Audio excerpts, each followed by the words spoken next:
आदाब। Hello friends, आज मैं तैयार कर रही हूँ मधुबनी मटन करी, जो कि बहुत लजीज बना है। 20 से 25 मिनट में बन जा रहा है ये। इसको बहुत ही सिंपल वे में मैंने इसको बनाया है, बहुत आसान तरीके से मैंने इसे समझाया है और कोई भी इसको बना सकता है। इवन जो यंग बच्चे हैं वो भी इसको बना सकते हैं। ये नहीं कि सिर्फ हाउस वाइफ ही, यंग बच्चे भी बड़े आराम से इसको बना पाएंगे। और इसको कम टाइम लगा है, अचानक से आपके घर में मेहमान आ जाते हैं तो ये रेसिपी आपके लिए परफेक्ट है, ज़रूर बनाइएगा।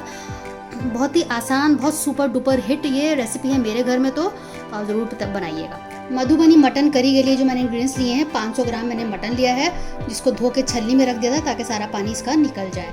तो ड्रेन हो गया इसका पानी। 4 प्याज को मैंने चॉप कर लिया है, एक बड़ा सा टमाटर ले लिया है, लहसुन अदरक का पेस्ट है 1.5 टेबल स्पून, जिसमें 1 टेबल स्पून लहसुन और 1/2 टेबल स्पून अदरक का पेस्ट है। कुछ मसाले मैंने लिए हैं, नमक 1 टीस्पून, 1/2 टीस्पून हल्दी, 1/2 टीस्पून कश्मीरी लाल मिर्च और 1 टीस्पून लाल मिर्च है। कुछ खड़े मसाले मैंने लिए हैं, अलग से 2 जगह मैंने किए हैं। 1 टीस्पून साबुत धनिया, 1 टीस्पून जीरा, 4 साबुत लाल मिर्च और 2 हरी इलायची है। इनको हम भून के एक दरदरा सा पेस्ट तैयार कर लेंगे। और कुछ खड़े मसाले मैंने अलग से लिए हैं भगार के लिए। 3 हरी इलायची, 5-6 लौंग है और 2 बड़ी इलायची है। ये हमारा भगार का सामान हो गया है। आखिर में हरा धनिया का इस्तेमाल करेंगे। तो सबसे पहले हम इनको भून लेते हैं, खड़े मसालों को भून लेते हैं। मैंने फ्राई पैन ले लिया है, हल्का सा भूनेंगे ताकि इसका कलर चेंज होने लगे और खुशबू आने लगती है, तो उससे अंदाज़ा लग जाता है कि ये हो गया है। फ्लेम में मीडियम कर रही हूँ और उसको ऐसे हिलाते रहेंगे। तो ये हो गया, आप देख सकते हैं हल्का हल्का साबुत मिर्च जो है काली हो पड़ रही है। तो अब मैं बंद कर रही हूँ और मैं इसको निकाल लेती हूँ एक प्लेट में। मटन मैंने एक बड़े बोल में डाल लिया है। हम क्या करेंगे कि थोड़ा सा मैरिनेट कर देंगे थोड़ी देर के लिए। तो थोड़ी सी प्याज मैं इसमें डाल रही हूँ, लहसुन अदरक का पेस्ट डाल देते हैं इसमें साथ में। ये सारे मसाले मैं इसमें डाल देती हूँ, प्याज, लहसुन अदरक का पेस्ट और पाउडर स्पाइसेस सारी मैंने डालती हूँ। जो मैंने मसाला पीसा है ये भी मैं डाल देती हूँ। थोड़ा सा ऑयल डालेंगे, उसको मिक्स करेंगे हाथ से और आधे घंटे के लिए मैरिनेट करके रख देंगे। अगर आपके पास टाइम हो तो आप 1 से 2 घंटा भी रख सकते हैं, आराम से फ्रिज में छोड़ दें। जितना मैरिनेट होगा उतना अच्छा वो तैयार होगा। मैंने बिहार की और भी रेसिपीज़ डाली हुई हैं, मेरे चैनल पे पूरी एक प्ले लिस्ट है, तो आप वो देख सकते हैं। मधुबनी चिकन भी डाला हुआ है, आहुना मटन, हरी मटन कड़ी है, फिश हैं बिहारी स्टाइल में। तो एक बार आप मेरे चैनल को ज़रूर विजिट करके उनको देख लीजिएगा। तो अब मैंने इसको अच्छे से मिक्स कर दिया है, इसको मैं फ्रिज में ढक के रख देती हूँ और फिर मैं आपको थोड़ी देर में दिखाती हूँ। तो मैंने कुकर रख दिया है, मैरिनेशन हो चुका है आधे घंटे। इसमें मैंने सरसों का तेल डाला है। सबसे पहले इसमें हम खड़े मसाले डाल देते हैं, इनको कड़कने देते हैं। अच्छे से कड़क गए हैं, अच्छे से फूल भी गए हैं, खुशबू आ रही है। अब मैं बाकी जो बची थी प्याज थी ये मैं डाल रही हूँ। इसको लाइट ब्राउन करेंगे प्याज को, तब तक इसको हम भूनेंगे। तो 5 से 7 मिनट लगेगा, मैं आपको दिखाती हूँ इसको ब्राउन करके। प्याज लाइट ब्राउन हो चुकी है, अब इससे ज़्यादा नहीं करेंगे। मैरिनेटेड मटन डाल देते हैं इसमें और अच्छे से भून लेंगे। इसके साथ 5-7 मिनट भूनना होगा।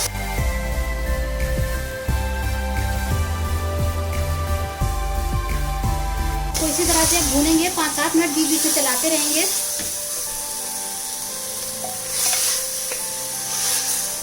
बस अब फ्लेम को मैं मीडियम कर रही हूँ। मैं आपको 5-7 मिनट में दिखाऊंगी और बस बीच बीच में इसको हम ऐसे ही चलाएंगे। तो आप देखिए बिल्कुल अच्छे से भुनाई हो चुकी है।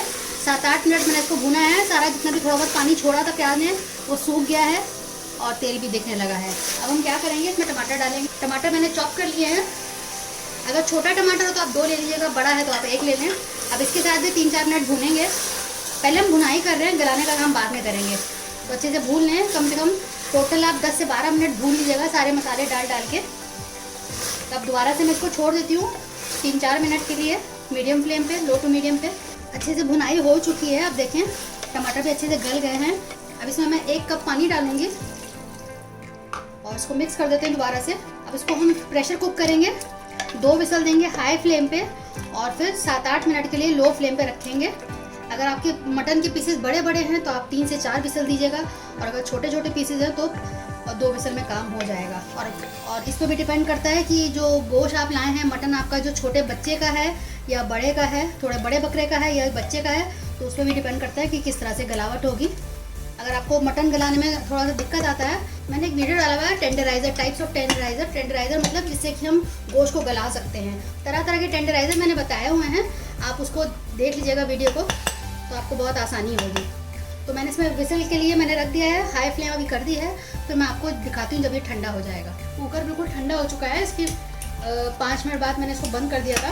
अब देख लेते हैं। देखिए बिल्कुल परफेक्ट है। मैंने 1 कप पानी डाला था और ये अच्छा खासा गल चुका है। देख लेते हैं एक बार कि कितना गला है।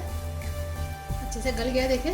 4-5 मिनट इसको और थोड़ा सा छोड़ देते हैं, जो हल्का फुल्का कसर बाकी है वो भी पूरा हो जाएगा। अब क्या करेंगे, थोड़ी सी दोबारा से भुनाई कर लेते हैं, थोड़ा सा पानी डाल देते हैं क्योंकि हमें ग्रेवी भी चाहिए। तो मैंने आधा कप पानी डाला है, तो थोड़ी बहुत कसर बाकी रह गई होगी मटन में, वो भी गलावट पूरी हो जाएगी। तो बस इसको 5 मिनट हल्की आंच पे पकने देते हैं। थोड़ा सा हरा धनिया डाल देते हैं। जितना आपको ग्रेवी चाहिए, सेमी ड्राई या थोड़ा सा लिक्विडी, उस हिसाब से आप इसमें पानी डाल लीजिएगा।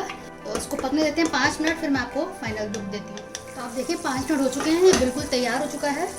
अब इसको हम सर्व कर देते हैं। बस एक खास बात है कि आपने जो है मसाले भूनकर पीस कर डालने हैं, और लहसुन अदरक भी आपको फ्रेश पीसना है, तभी इतना जायका आएगा। बहुत ज़बरदस्त बनाई मैंने, नमक के लिए चखा, परफेक्ट है।